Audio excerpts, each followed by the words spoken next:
방송을 애청해 주시는 성도 여러분, 또한 해외에서 이 방송을 애청해 주신 교포 여러분, 또 선교사 여러분, 진실로 감사드립니다.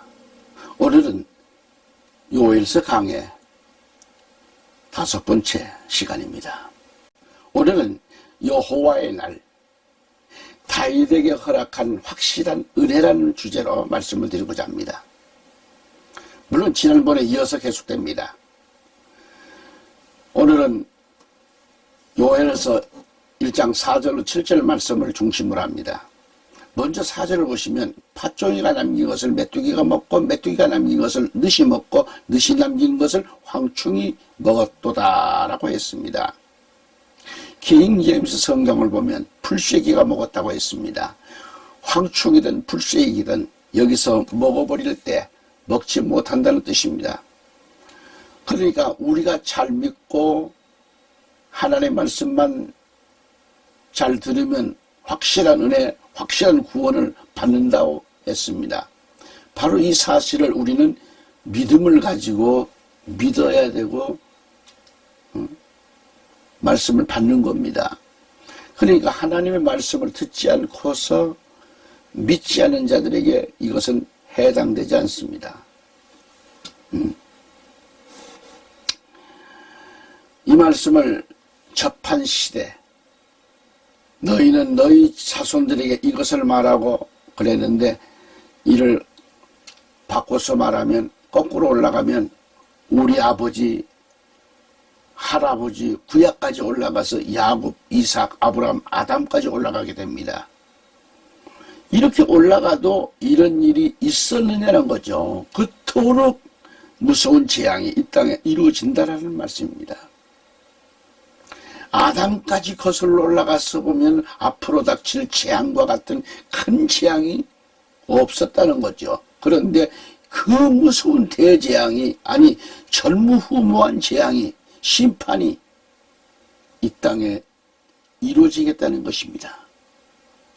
오늘날 우리 교회들이 이러한 대재앙이 닥칠 것이라고 하나님은 말씀하고 있는데도 불구하고 우리 한국교회가 목회자들이 이 말씀을 전하고 있는지 모르겠다 이 말이죠. 아마도 없다고 봅니다. 구약에서부터 오늘에 이르기까지 하나님의 말씀은 역사하고 있는데, 하나님의 말씀은 살아있고 운동력이 있다고 하셨는데, 사람들은 왜 환난에 대해서 그렇게 관심이 없을까? 아니, 목회자들은 그 사명이 뭡니까? 영혼을 구원시키는 거 아닙니까? 영혼을. 그런데 왜 관심이 없을까요? 생명의 진리와는 관계가 없는 목회를 너무도 많이들 하고 있어서 그렇습니다. 심판에 대해서 왜 관심을 안 갖습니까? 예수님이 이 땅에 오셔서 죄악에 관한 것만 담당하여 주셨지 대재앙과 심판에 대해서 대신 담당해 주시지 않으셨습니다. 분명히 말씀드리지만 마지막에 믿지 않는 자들과 그들에게 오는 환난과 죽음에 대해서는 내가 담당하지 않으셨다고 예수님은 말씀하셨어요. 예수님은 그 환난 날에 대해서 말씀하시기를 마태복음 24장 21절은 본문과 말씀과 짝이 되는 겁니다. 너희 시대이나 너희 후 시대, 거듭 말해서 너희 열조의 시대나 시대에 다 이런 일이 있었느냐는 이 말씀과 꼭 같은 말씀을 예수님께서 하셨어요. 마태복음 24장 21절에 이는 그때에 큰 환난이 있겠습니다. 창세로부터 지금까지 이런 환난이 없었고 후에도 없으리라 하셨습니다. 이 말씀이 뭐예요? 요엘 선지자가 한 말과 꼭 같은 말씀이에요. 짝이 됩니다. 짝. 그래서 하신 말씀이 그날들을 감하지 아니하면 모든 육체가 구원을 얻지 못할 거라는 얘기입니다. 그러나 택하신 자들을 위해서 그 날들을 감하실 것이라고 말씀하셨습니다. 택하신 자들, 그러니까 내가 약속한 대로 말씀의 뜻을 알아듣는 자들, 귀를 기울이는 자들, 말씀을 상고하는 자들, 물을 사먹는 자들, 성스러운 처지를 사모한 자들에게는 그 날을 감하시고 그들에게 다윗의 영원한 언약을 이루시겠다는 말씀입니다. 마가는 그날들에 대해서 이렇게 말하고 있습니다. 마가복음 13장 19절에 이는 그날들은 환난의 날이 되겠습니다. 하나님의 창조하신 창조부터 지금까지 이런 환난이 없었고 후에도 없으리라. 아멘. 여기서 우리가 생각할 것, 우리 예수님이 하실 말씀이 꼭 같은 말씀이지만 창세하신 창조부터 지금까지 이런 환난이 없었고 후에도 없으리라는 얘기입니다. 단 한 번의 대환난이 있음을 말씀합니다. 사도 바울은 이렇게 말합니다. 사도행전 14장 22절에 제자들의 마음을 굳게 하여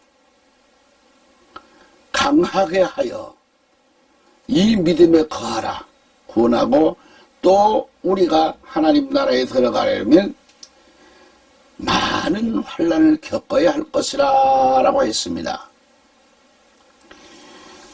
킹 제임스 성경을 보면은 제자들의 혼을 감격해 해주고 혼을 감격해 해줍니다.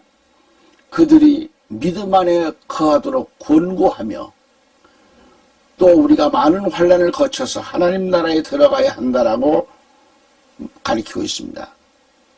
사도 요한은 이렇게 말하고 있습니다.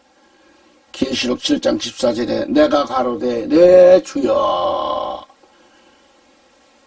당신이 알리다 하니 그가 나더러 이르되 이는 큰 환난에서 나오는 자들인데 어린 양의 피에 그 옷을 씻어 희게 하였느니라. 역시 킹제임스는 이렇게 말하고 있습니다. 내가 그에게 말씀드리기를 주여 당신이 아시나이다 하니 그가 내게 말하기를 이들은 대환난에서 나온 사람들이며 자기들의 옷을 씻어 어린 양의 피로 희게 하였느니라 그랬습니다. 지금 말씀을 들으신 대로 우리가 여기에 해당되어져야 됩니다. 큰 환난에서 나온 자들이라고 했습니다.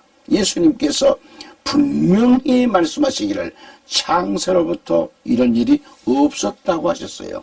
마가는 창조한 날부터 또는 후에도 없었다고 했습니다. 바울은 하나님 나라에 들어가려면 많은 환난을 거쳐야 한다고 했습니다.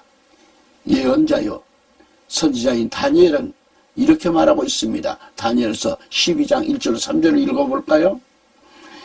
그때 내 민족을 호위하는 대군 미가엘이 일어날 것이요 또 환난이 있으리니 이는 개국 이래로 그때까지 없던 환난일 것이며 그때의 내 백성 중 무릇책에 기록된 모든 자가 구원을 얻을 것이라.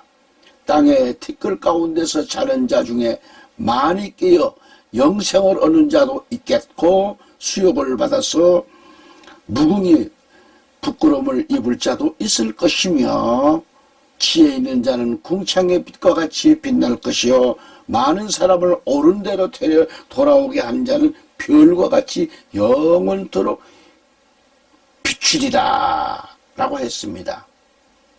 그러니까 다니엘은 말하기를 그때 내 민족을 호위하는 대군 미가엘이 일어날 것이요 또 환난이 있으리니 이는 개국 이래로 그랬습니다. 개국 이래로 그때까지 없던 환난이라고 했습니다. 그러나 책에 기록한 모든 자는 구원을 얻는다고 했어요. 이름이 생명책에 기록된 자들은 구원을 받는 거라고. 그리고 땅의 티끌 가운데서 자는 자들 중에도 많이 깨어 영생을 얻는 자도 있겠다라고 했습니다. 그리고 수욕을 받아서 무궁이 뭐요? 끝이 없다는 말씀이죠. 여호와의 증인은 무궁이 없다고 말하죠. 성경에는 이처럼 있는데 무궁이 부끄러움을 입을 자도 있을 것이라고 했잖아요. 그러나 지혜 있는 자들은 궁창의 빛과 같이 빛날 것이라고 했습니다. 지혜 있는 자들, 예수를 가진 자들, 말씀을 가진 자들, 빛과 같이 해와 같이 또한 많은 사람을 옳은 대로 돌아오게 한 자들은 빛과 같이 별과 같이 해와 같이 한다는 것입니다. 이들은 바로 전도한 자들이다. 전도자들. 전도한 자들은 별과 같이 영원토록 빛이 난다고 했습니다. 그 전도하는 게 얼마나 귀중합니까? 하늘의 상급이 크지요. 그래서 이 땅에서는 이 땅에서 사는 동안 전도한 자들의 상이 크다는 것을 알아야 돼요. 고린도전서 15장에 보면 별이면 다 같은 별이냐? 이거 잘 들으셔야 돼요.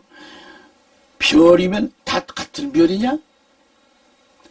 별과 해의 영광이 다르고 이렇게 영광이 다르다고 그랬어요. 그러니까 달의 영광이 다르고 별의 영광이 다르고 해의 영광이 달라요. 다시 말하면 수고한 대로 수고한 자들에게만 갚아 주시겠다는 말씀이죠. 똑같은 신자일지라도 정말 성스러운 종과 미련한 종과는 엄청난 차이가 있는 거죠. 만일 다 같다고 한다면 그들의 희생과 그들의 노력과 수고와 영광이 어떻게 같을 수 있겠는가? 분명히 다르다고 하셨습니다. 여기 생명체에 기록되어진 자들만이 구원을 받기 때문에 우리가 불안의 대상이 되어서는 안 될 것입니다. 오히려 불안한 그 사람이 이상한 거죠. 선지자 에스겔은 에스겔서 13장 8, 9절에 이렇게 말씀합니다. 그러므로 나 주 여호와가 또 말하노라. 너희가 허탄한 것을 말하며 거짓 것을 보았은즉 내가 너희를 치리라. 나 주 여호와의 말이니라. 내가 너희를 치리라. 그 선지자들이 허탄한 묵시를 보며 거짓 것을 점쳤으니 내 손이 그들을 쳐서 내 백성의 공회에 들어오지를 못하게 하며 이스라엘 족속의 호적에도 기록되지 못하게 하며 이스라엘 땅에도 들어가지를 못하게 하리니 너희가 나를 여호와인 줄 알리라 그랬습니다. 여기서 허탄한 말이란 뭐예요? 잘못되고 거짓된 것, 허탄한 것. 정신 차리지 않으면 우리도 그렇게 될 수가 있습니다. 바로 이 거짓된 것을 보았은즉 내가 너희를 치리라. 나 주 여호와의 말이니라. 그 선지자들이 허탄한 묵시를 보며 마지막 때 허탄한 묵시를 본다는 겁니다. 허탄한 묵시는 말씀을 잘못 전하는 것을 가리킵니다. 말씀을 잘못 가리키는 거예요. 그대로 본대로 전하지를 아니하고 허탄한 묵시를 전하고 있습니다. 거짓을 전하고 예수를 팔아서 점치는 무당이 있습니다. 점치는 것 아주 자손만대 영원히 저주받을 엄청난 큰 죄악입니다. 하나님은 내 손이 그들을 쳐서 내 백성의 공회에 들어오질 못하게 하며 그랬어요. 이는 점치로 다니다가 천국에 못 들어가게 된다는 말씀이죠. 공회에 내 백성이 들어와야 할 것인데 점보러 다니고 허탄한 묵시나 보고 다니니 이것은 결국 천국에 못 들어간다는 말씀입니다. 그래서 이들은 이스라엘 족속의 그 멤버, 호적에 기록되지를 못하게 된다는 것입니다. 그래서 이 예언이 아주 안 좋다는 말씀이죠. 괜찮다는 말은 성경에 한 군데도 없습니다.